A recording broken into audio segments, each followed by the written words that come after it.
কিছুদিন আগে আমরা ছাত্রী সংস্থার প্রোগ্রামে আসছিলাম, ওইখান থেকেও 2 হাত ভর্তি গিফট দিয়ে দিছে। আজকেও একদম 2 হাত ভর্তি গিফট, মানে ছাত্র শিবির সবসময়ই সেরা, অনেক ভালো লাগছে। এরকম প্রোগ্রাম আরও ভালো, কারণ ওরা যা করে মানে একদম স্ট্যান্ডার্ড।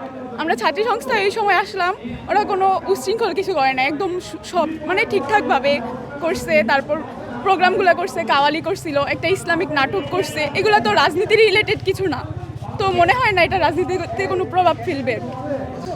এখন তো কলমদানি পেলাম, হ্যাঁ একটা বই দিল রাসূলুল্লাহ সাল্লাল্লাহু আলাইহি ওয়াসাল্লামের জীবনী, কোরআন শরীফের বাংলা অনুবাদ দিল, কলমদানি দিল, ফুল দিল, খাবার দিবে, খাবারের টোকেন।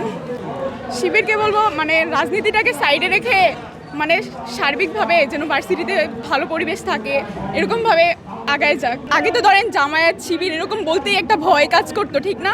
আমাদের মাঝখানে একটা জামায়াত শুনলেই কীরকম একটা ভয় ভয় লাগতো, মনে হতো এরা মনে হয় কি জঙ্গি টঙ্গি, কিন্তু এখন মনে হচ্ছে না, ওরা এরকম না।